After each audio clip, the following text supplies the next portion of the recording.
মিছিল পরবর্তী সমাবেশের সম্মানিত সভাপতি, খুকসা উপজেলার সংগ্রামী আমির জননেতা জনাব নজরুল ইসলাম, মঞ্চে উপস্থিত আছেন কুমারখালী উপজেলার সংগ্রামী আমির জনাব আফতাব উদ্দিন মাস্টার, এবং আজকের এই মিছিলে উপস্থিত নেতৃবৃন্দ, জনতার একাংশ এবং প্রিয় সাংবাদিক ভাইরা, আসসালামু আলাইকুম। আপনারা সবাই ভালো আছেন? প্রিয় দেশবাসী, প্রিয় এলাকাবাসী, আজ বাংলাদেশ নিয়ে গভীর ষড়যন্ত্র চলছে। আমরা 5ই আগস্ট এক বিপ্লবের মাধ্যমে এক ফ্যাসিস্টকে তাড়িয়েছি।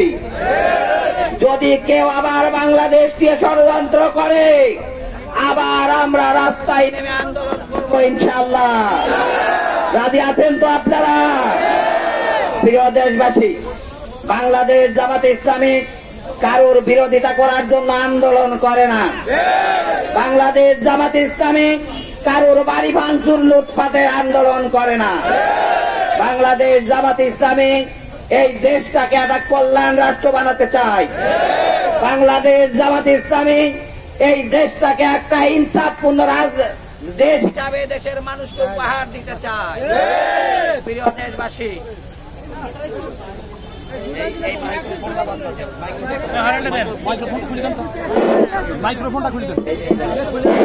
প্রিয় দেশবাসী, আজকে আমরা বিভিন্ন জায়গায় লক্ষ্য করতেছি জামাতে ইসলামের বিরুদ্ধে গভীর ষড়যন্ত্র চলছে। আগামীর নির্বাচন নিয়েও গভীর ষড়যন্ত্র চলছে। যারা ষড়যন্ত্র করছে, আমরা সেই ভাইদের জানাতে চাই, এটা বাংলাদেশ। বাংলাদেশের মানুষ আন্দোলন করে সকল অধিকার আদায় করে। যদি নির্বাচন এবং বাংলাদেশকে নিয়ে কোন ষড়যন্ত্র করা হয়, জামাত ইসলামীর একজন কর্মী বেঁচে থাকতে সেই ষড়যন্ত্র সফল হতে দেবে না। প্রিয় দেশবাসী, আমরা এই দেশটাকে গড়তে চাই। আমরা এই দেশটাকে সোনার বাংলা বানাতে চাই। এজন্য আমরা কারোর বিরোধিতা করতে চাই না। আমরা কোন দলের বিরুদ্ধে কুৎসা রটাতে চাই না। আমরা চাই দেশটাকে সোনার বাংলা বানাতে। এই যদি সোনার বাংলা বানাতে হয়, তাহলে কোন চোরদের দেখে সোনার বাংলাদেশ হবে? জামাত ইসলামী বাংলাদেশ একদল সোনার মানুষ তৈরি করেছে, তারপরে স্বপ্ন দেখে বাংলাদেশকে সোনার বাংলা বানানো। কিন্তু আমরা লক্ষ্য করছি, অনেকে আমাদের হুমকি দেয়, অনেকে আমাদের ভয় দেখায়। জামাত কর্মীরা কি ভয় পায় নাকি? জামাত কর্মীরা জীবন দেবে, তবু আগামীর বাংলাদেশ, ইসলামীর বাংলাদেশ, এটা ছেড়ে দেবে না। জামাত কর্মীরা গুলির মুখে বুক পেতে দেবে, তবু কারোর কাছে মাথা নত করবে না ইনশাআল্লাহ। প্রিয় এলাকাবাসী, প্রিয় কর্মী ভাইরা, বাংলাদেশ জামাত ইসলামীর অঙ্গীকার, আগামীর বাংলাদেশ হবে একটা চাঁদাবাদ মুক্ত বাংলাদেশ। বাংলাদেশ জামাত ইসলামীর অঙ্গীকার, আগামীর বাংলাদেশ হবে একটা দুর্নীতি মুক্ত বাংলাদেশ। এই দুর্নীতি মুক্ত বাংলাদেশ যদি হয়, তাহলে জামাতে ইসলামী যদি রাষ্ট্র ক্ষমতায় আসে, এদেশের বেকার যুবকদের ভাতার ব্যবস্থা করবে, এদেশের যুবকদের নৈতিক মানুষ হিসাবে গড়ে তোলার চেষ্টা করবে, এদেশের যুবকদের কর্মসংস্থানের ব্যবস্থা করবে। আমরা এদেশের মানুষের কাছে এই দেশটা একটা উন্নত উন্নয়নশীল দেশ বানাতে চাই। বিশেষ করে আমাদের কুমারখালী খুকসা, এটা একটা কৃষি নির্ভর এলাকা। আমরা এই কুমারখালী খুকসাকে আধুনিক কৃষির রাজ্য হিসাবে প্রতিষ্ঠা করতে চাই। বিভিন্ন জায়গায় হাজার হাজার বিঘা জমি পানিতে তলিয়ে আছে। আমরা এই পানি নিষ্কাশনের ব্যবস্থা করব ইনশাআল্লাহ। আমরা খুকসা কুমারখালীকে একটা শিল্প জোন হিসাবে গড়ে তুলতে চাই, যেখানে এই এলাকার হাজার হাজার বেকার যুবক তাদের কর্মসংস্থানের ব্যবস্থা করবে।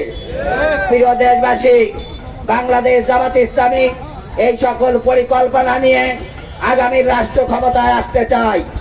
আপনারা যদি আমাদের এই জায়গা দেন, তাহলে নিঃসন্দেহে বাংলাদেশ জামাত ইসলামী এই দেশকে একটা কল্যাণ রাষ্ট্র হিসাবে আপনাদের কাছে উপহার দেবে। আমাদের যুদ্ধ, আমাদের সংগ্রাম, আমাদের সকল প্রচেষ্টা বাংলাদেশের মাটি থেকে চাঁদাবাজদের তৃণমূলে উচ্ছেদ করা। চাঁদাবাজদের ব্যাপারে জামাত ইসলামের কোন আপোষ নয়। চাঁদাবাজদের বিরুদ্ধে যুদ্ধ হবে। এই যুদ্ধে আপনারা প্রস্তুত আছেন তো ইনশাআল্লাহ? প্রিয় দেশবাসী, আমাদের সামনে আর একটা যুদ্ধ।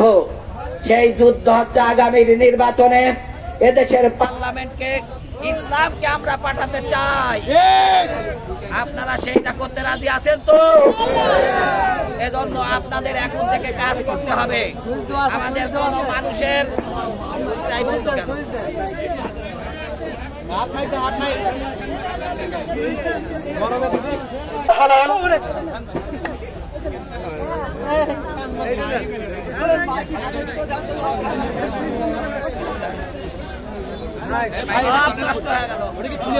সংগ্রামী জনতা, আমরা আমাদের আগামীর যুদ্ধ হবে ভোট যুদ্ধ। এই যুদ্ধ আমরা কারোর সাথে ঝগড়া মারামারি করতে চাই না। আমরা এদেশের মানুষকে আমাদের আদর্শ দিয়ে জয় করতে চাই। আমরা আমাদের ভালোবাসা দিয়ে এদেশের মানুষের মন জয় করে দাঁড়িপাল্লার বিজয় আনবো ইনশাআল্লাহ। আর আমরা সবাইকে আহ্বান জানাতে চাই, আসেন এখন থেকে আমাদের কাজ হবে মানুষের দ্বারে দ্বারে ভোট কালেকশন। পারবেন তো ইনশাআল্লাহ? আল্লাহ পাক রব্বুল আলামিন আমাদের সবাইকে আগামীর বাংলাদেশ ইসলামের বাংলাদেশ বানানোর জন্য যা যা করার প্রয়োজন সকল কাজগুলো করার তৌফিক দান করুন। আমিন। আসসালামু আলাইকুম ওয়া রাহমাতুল্লাহি ওয়া বারাকাতুহু।